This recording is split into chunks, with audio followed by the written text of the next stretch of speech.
जिस मेहनत से तू आज भाग रहा है वही कल तुझे सफलता दिलाएगी।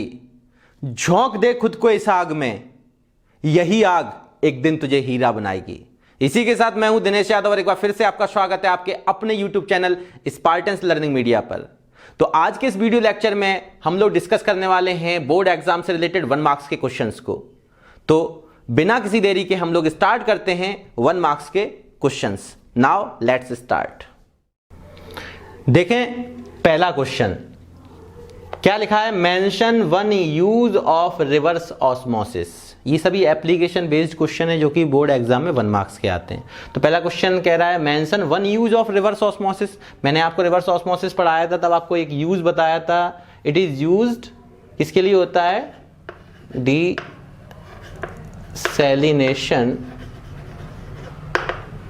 Of sea water. Saline water आप समझते हो ना, मैंने आपको पहले भी बता चुका हूं। मैं थोड़ा सा देख लें एक बार, मैंने आपको सैलाइन वाटर के बारे में बताया था। सैलाइन वाटर का मतलब आप जानते हैं 0.9% वेट बाई वॉल्यूम। ये किसका होता है, aqueous solution of NaCl। NaCl का जो एक्वा सोल्यूशन होता है जिसकी कंपोजिशन 0.9% वेट बाई वॉल्यूम है, तो वो सैलाइन वाटर कहलाता है। और अगर समुद्री जल से, सी वाटर से क्या करें, सैलाइन वाटर को अलग कर लें। डीसैलाइनेशन का मतलब अलग करना, ठीक है ना। तो desalination of sea water is the use of reverse osmosis. Second, mention the unit of KB. अब यूनिट चाहे केबी की पूछे या केएफ की पूछे, यूनिट सेम होती है। मैंने आपको बताया था molar elevation constant, KB is the molar elevation constant and KF is the molar depression constant. Both have same unit. क्या होती है, केल्विन किलोग्राम मोल इनवर्स। अब हो सकता है एक बच्चा ऐसे भी लिख दे केल्विन पर स्मॉल एम। इसका मतलब समझ गए आप, इसको थोड़ा सा देख लें। केल्विन है, ये केल्विन है, ठीक है। और ये स्मॉल एम किसको रिप्रेजेंट कर रहा है, मोलैलिटी को। और मोलैलिटी क्या होता है आपको पता है, number of moles of solute present in 1 kg of solvent. तो नंबर ऑफ मोल्स को किस में लेते हैं, मोल, और सॉल्वेंट किस में होता है, केजी में। ये केजी कहां पहुंच जाएगा, ऊपर। तो यहां पे क्या आ जाएगा, केल्विन किलोग्राम, और ये मोल जब ऊपर जाएगा तो इनवर्स में। तो रियल यूनिट क्या हो गई, केल्विन किलोग्राम पर मोल, ठीक है। यहां पे लिखा है what would be the value of want of factor for a dilute solution of, पिछली वीडियो लेक्चर में हमने पढ़ा था K2SO4 इन वाटर। तो K2SO4 को जब हम लोग डिसोसिएट कराएंगे तो ये क्या देगा, 2 potassium ion plus 1 sulphate ion 2- ये होता है। तो यहां पे आप खुद ही देख लें कि जो आपकी N की वैल्यू क्या है, आपकी 2 potassium ion 1 sulphate ion that is equal 3। अब क्योंकि ये जो पोटेशियम सल्फेट 100% जब कुछ ना दिया हो कंपोजिशन, तो ये क्या है, सॉल्ट है। सॉल्ट, ये क्या है, एक सॉल्ट है। और सॉल्ट जो होते हैं वो स्ट्रॉन्ग क्या होते हैं, इलेक्ट्रोलाइट होते हैं। स्ट्रॉन्ग इलेक्ट्रोलाइट 100% डिसोसिएट होते हैं, और डिसोसिएट होने की वजह से जो उनके I की वैल्यू होती है वही उनके N की वैल्यू को ही हम इक्वल किसके रखते हैं, वांट ऑफ फैक्टर के। Therefore it's answer is 3। Want of factor की वैल्यू क्या आएगी, 3। अब आपके पास 4th क्वेश्चन की ओर बढ़ते हैं। 4th क्वेश्चन क्या कह रहा है, 2 liquids A and B boil at 145 degree Celsius and 190 degree Celsius, which of them has highest vapor pressure of 80 degree Celsius. आप बताएं, एक आपके पास A लिक्विड है, एक B लिक्विड है। ये इसका आपका वो जो बॉइलिंग पॉइंट है वो कितना है, 145, और इसका 190 डिग्री सेल्सियस। अब खुद से बताओ कि अगर मैं पूछ रहा है कि दोनों में से हाईएस्ट वेपर प्रेशर कौन रखेगा, तो किस पर, 80 डिग्री सेल्सियस पे। सबसे पहले यहां पे बॉइलिंग पॉइंट किसका कम है, यहां बॉइलिंग पॉइंट इसका कम है। ये बॉइलिंग पॉइंट आप देखोगे तो A का पहले से कम है, तो इसका मतलब 80 डिग्री सेल्सियस पर जो होगा वो कम वाले की वेपर ज्यादा बनेगी, और इसकी वेपर क्योंकि हाईयर, इससे तो ज्यादा ही है ना टेम्परेचर, तो जिसका टेम्परेचर कम है वो थोड़े से इस टेम्परेचर पे इसकी वेपर, A की वेपर B की वेपर से ज्यादा बनेगी। तो हाईएस्ट वेपर प्रेशर किसका होगा, जिसके पास बॉइलिंग पॉइंट कैसा होता है, लो होता है। ऐसे भी देख लो, अब देखो दोनों का बॉइलिंग पॉइंट वैसे करके देखोगे वेपर प्रेशर तो भी पता चल रहा है A का होगा, पर इस टेम्परेचर पूछ रहा है तो इस टेम्परेचर पे जल्दी असर किस पे पड़ेगा, कम बॉइलिंग पॉइंट वाले पे। तो सिंपल चीज है, हम लोग आंसर क्या देंगे, liquid A। Liquid A, this is the final answer, ठीक है ना। तो ये आंसर हमारा है। ये पूछ रहा था दोनों लिक्विड ए और बी अगर बॉयल पॉइंट ये करते तो इनमें से कौन सा हाईएस्ट वेपर प्रेशर रखेगा, तो बोलेगा लिक्विड ए। अब बात करते हैं of 0.1 molar solution of glucose and NaCl respectively. 0.1 molar solution में दोनों की मोलैलिटी जो दी है वो कितनी दी है 0.1। मेरे पास एक ग्लूकोज है और एक क्या है NaCl है। अब आप लोग जानते हो कि ग्लूकोज C6H12O6 से क्या ये कैसा होता है नॉन इलेक्ट्रोलाइट, ये कैसा होता है नॉन इलेक्ट्रोलाइट, आपको पता है। और NaCl आपका एक सॉल्ट होता है, ये सॉल्ट है तो ये आपका क्या होगा स्ट्रॉन्ग इलेक्ट्रोलाइट। तो स्ट्रॉन्ग इलेक्ट्रोलाइट है, आप खुद ही देखें कि स्ट्रॉन्ग इलेक्ट्रोलाइट होने की वजह से जब NaCl 100% डिसोसिएट होगा तो ये Na+ और Cl- में टूटेगा, तो यहाँ पे N की वैल्यू कितनी आएगी 2 आएगी। और जो 100% डिसोसिएट होने की वजह से जो N की वैल्यू होती है वही I की वैल्यू होती है। और यहाँ पे आप, और ये तो डिसोसिएट होने का ही नहीं क्योंकि ये नॉन इलेक्ट्रोलाइट है, तो यहाँ पे हम लोग क्या आंसर देंगे, यहाँ पे हम आंसर दे सकते हैं 0.1 मोलर सॉल्यूशन ऑफ किसका NaCl, सॉल्यूशन ऑफ NaCl। ये पूछ रहा है किसका हायर बॉइलिंग पॉइंट होगा, तो आप क्या बोलोगे 0.1 molar solution of NaCl because it has want of factor, it has want of factor value 2 due to dissociation,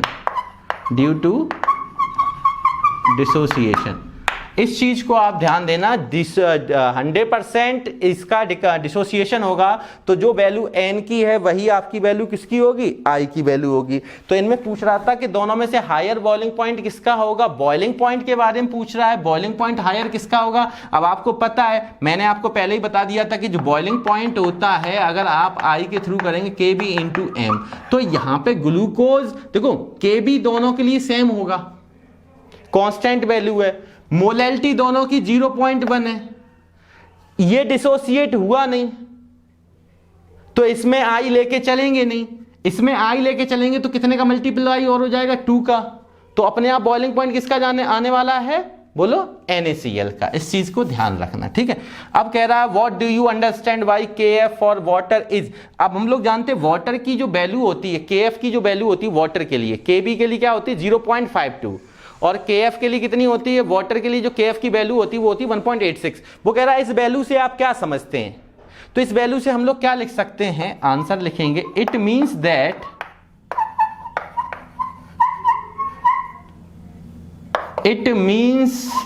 कहां गया वैल्यू हमारे पास, ये रहा 1.86 kelvin kilogram mole inverse.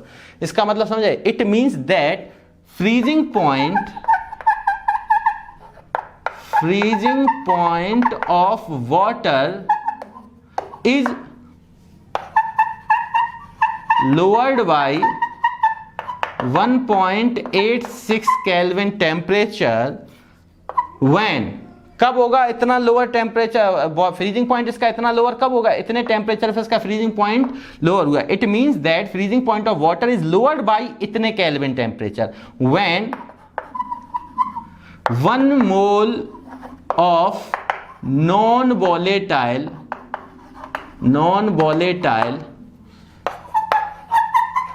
solute is dissolved in 1 kg of water। ये कह रहा है इस वैल्यू से आप क्या समझते हैं, Kf के लिए जो वाटर के लिए Kf की वैल्यू होती है वो इतनी होती है, इस वैल्यू से क्या समझते हो, तो आप बोलोगे it means that the freezing point of water is lowered by 1.86 kelvin when 1 mole of solute is dissolved in 1 kilogram of water. जल्दी से एक बार आप स्क्रीनशॉट ले लें इसका, मैं रफ करने जा रहा हूं। चलिए देखें,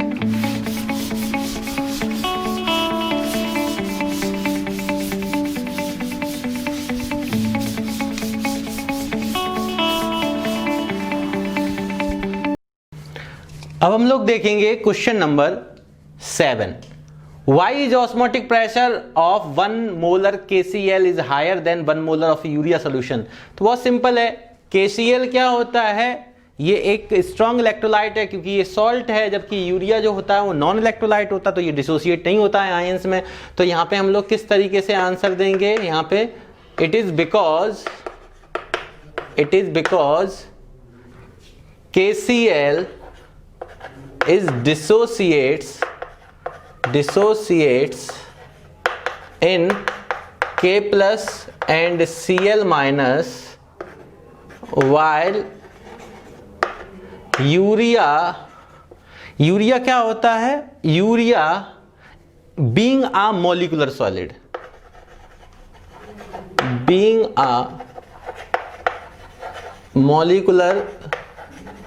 solid, comma, does not dissociate into ions in solution। वो कह रहा है ऑस्मोटिक प्रेशर जो होता है 1 मोलर KCl का ज्यादा होता है, क्यों? तो आपको पता है अगर मैं ऑस्मोटिक प्रेशर लेके चलूं तो एक होता है CRT, ऑस्मोटिक प्रेशर आप जानते हो। तो KCl में जो फॉर्मूला यूज होगा KCl के लिए वो ICRT होगा क्योंकि ये डिसोशिएट होता है। तो ICl I की वैल्यू 2 और लग जाएगा, जबकि इसमें जो होता है मोलैरिटी दोनों की सेम है। अगर मोलैरिटी कंसंट्रेशन सेम है तो यहाँ पे R भी सेम होगा, T भी सेम होगा कंसंट्रेशन में। अगर मोलर कंसंट्रेशन मोलैरिटी दोनों की सेम है तो अंतर केवल किसका आएगा, यहाँ पे वांट ऑफ फैक्टर का मल्टीप्लाई होगा KCl के लिए, जबकि यूरिया के लिए नहीं होगा। तो सिंपल से ध्यान रखना, क्योंकि KCl जो होता है वो स्ट्रॉन्ग इलेक्ट्रोलाइट एक सॉल्ट है, वो डिसोसिएट हो जाता है आयंस में, जबकि यूरिया डिसोसिएट नहीं होता क्योंकि ये मॉलिक्यूलर सॉलिड होता है। What do you mean by the 10% aqua solution of Na2CO3? इसका मतलब क्या होता है, 10% aqua solution of Na2CO3 sodium carbonate. तो यहां पे लिखेंगे इट मीन्स दैट, क्या मतलब होता है, 10 ग्राम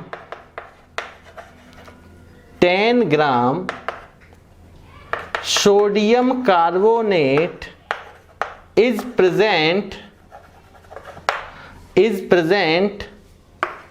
in 100 gram of solution। 10% aqua solution of Na2CO3। Aqua solution का मतलब है सॉल्वेंट के रूप में क्या होगा, वाटर, और सॉल्यूट क्या होगा, सोडियम कार्बोनेट। तो सोडियम कार्बोनेट का 10 ग्राम 100 ग्राम ऑफ सॉल्वेंट या सॉल्यूशन प्रेजेंट होगा, या यहाँ पे सॉल्वेंट भी लिख सकते हैं 100 ग्राम ऑफ सॉल्वेंट, या क्योंकि 10% की बात कर रहा है तो सॉल्यूशन ले लो, ठीक है। तो it means that 10 gram of sodium carbonate is present in 100 gram of the solution. What is the bond of factor for a compound which undergoes dimerisation in an organic solvent? कल मैंने एक example लिया था क्या, ethanoic acid का। तो ethanoic acid को आपको पता है कि जब इसको हम डाइमराइज करा रहे थे CH3COOH, तो ये in the presence of benzene लेके चल रहे थे। तो बेंजीन जो होता है वो एक ऑर्गेनिक सॉल्वेंट होता है, और ये डाइमराइज होकर हमें क्या दे रहा था, CH3COH का पॉलीमराइजेशन हो रहा था, यहाँ पे ये बना रहा था, जहाँ पे मैंने ड्यू टू हाइड्रोजन बॉन्डिंग आपको समझाया था लेक्चर के अंदर, ठीक है। तो यहाँ पे इसका एसोसिएशन हुआ, तो इस दौरान इसका बॉन्ड ऑफ फैक्टर की वैल्यू पूछ रहा है। तो देखो यार, इसमें आपके पास बहुत सिंपल बॉन्ड ऑफ फैक्टर क्या कहता है, number of moles of solute, number of moles. यहाँ पे देखें, यहाँ पे कम जगह है तो मैं यहाँ पे इसको दिखा दे रहा हूँ, इसका आंसर यहाँ पे। तो इसका आंसर देखें क्या लिख सकते हो, बॉन्ड ऑफ फैक्टर की वैल्यू। मैं फॉर्मूला इसलिए नहीं लिख रहा हूँ क्योंकि मेरे पास कम जगह है। तो आप एक बार देखें कि बॉन्ड ऑफ फैक्टर जो होगा वो यहां पे क्या होगा, तो after association number of particle कितना है 1, और बिफोर एसोसिएशन कितना था 2, तो ये कितना आया 0.5, और एसोसिएशन के केस में हमेशा क्या आना चाहिए, लेस देन 1।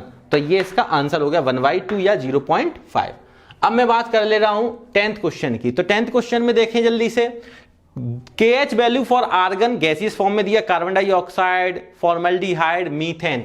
ये आर्गन, कार्बन डाइऑक्साइड, फॉर्मल्डिहाइड और मीथेन के लिए हमारा KH की वैल्यू गिवन है। कह रहा है रिस्पेक्टिवली, मतलब पहला जो आर्गन है तो इसकी पहली वैल्यू है, दूसरा दूसरी वैल्यू, तीसरा तीसरी value. Arrange these gases in order of their increasing solubility. तो यार सिंपल चीज बताओ, सॉलिबिलिटी के ऑर्डर में, इंक्रीजिंग ऑर्डर में अरेंज करना है। तो इंक्रीजिंग ऑर्डर का मतलब सबसे पहले सबसे छोटा, तो सॉल्युबिलिटी को देखना KH की वैल्यू से। तो आपको पता है जिसकी KH की वैल्यू जितनी ज्यादा लोअर होगी सॉल्युबिलिटी उतनी ज्यादा हायर होगी, क्योंकि हम लोग जानते हैं वी नो दैट। तो आंसर कैसे देंगे, lower the value of KH Henry constant comma higher is the solubility, higher is the solubility. अब मुझे आप बताओ, hence the order of the solubility या hence the increasing order of the solubility is, तो order बताओ, increasing order क्या आएगा। तो आपने लिखा KH वैल्यू जिसकी जितनी कम होगी उसकी सॉल्युबिलिटी उतनी ज्यादा होगी, तो KH value lower higher solubility. तो देखो लोअर KH वैल्यू किसकी है, तो सबसे कम जो वैल्यू है वो इसकी है, ये 10⁻⁵ है। तो इसका मतलब सॉल्युबिलिटी सबसे ज्यादा होगी। अब सॉल्युबिलिटी सबसे ज्यादा वाला पहले नहीं लेना है, इंक्रीजिंग ऑर्डर का मतलब सबसे पहले छोटा फिर उससे बड़ा सबसे लास्ट में आएगा ये फॉर्मल्डिहाइड। अब उस और सबसे बड़ी किसकी है, आर्गन की, तो आर्गन आएगा पहले, आर्गन, फिर उसके बाद 1.66 सीरियल से लिखा है तो ये किसकी है, CO2 की, उसके बाद किसकी है, मीथेन की।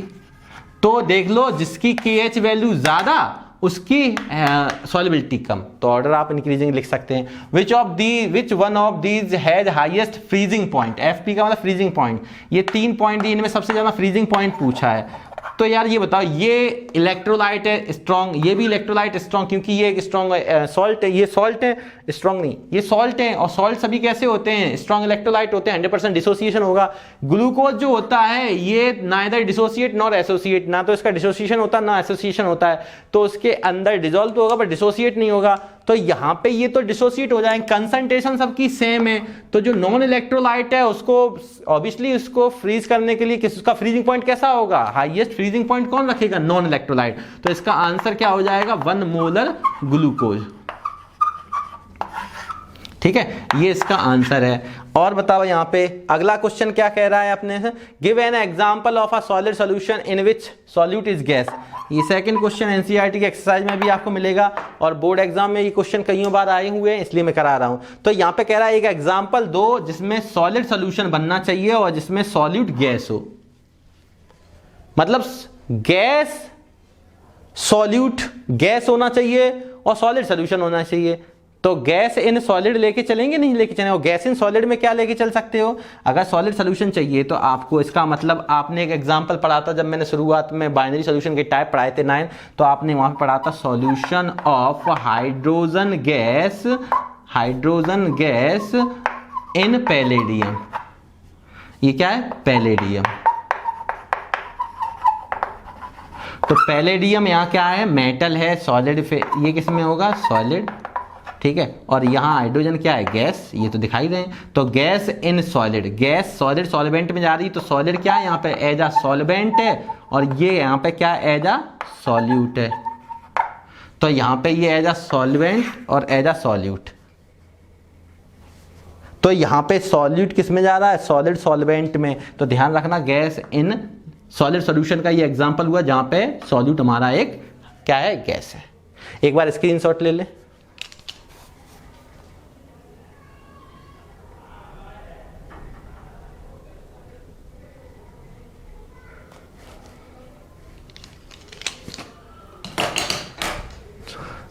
चलिए, तो आज हमने 1 मार्क्स के कुछ एप्लीकेशन बेस्ड थ्योरेटिकल क्वेश्चंस को देखा जो काफ़ी छोटे छोटे क्वेश्चंस थे, बोर्ड एग्जाम में आते हैं, इसलिए मैंने आपको कराया। नेक्स्ट वीडियो लेक्चर में हम 2-3 मार्क्स के क्वेश्चंस और 5 मार्क्स के क्वेश्चंस को भी देखेंगे। घर पे मेहनत करते रहिए, क्योंकि इसके बाद हम लोगों का इलेक्ट्रोकेमिस्ट्री भी स्टार्ट होना है। ठीक है, तो नेक्स्ट वीडियो हम लोग 2-3 मार्क्स वाले क्वेश्चंस और 5 मार्क्स वाले क्वेश्चंस कैसे आते हैं ये भी आपको बताएंगे। ठीक है, इसी के साथ जय हिंद, जय भारत, थैंक यू।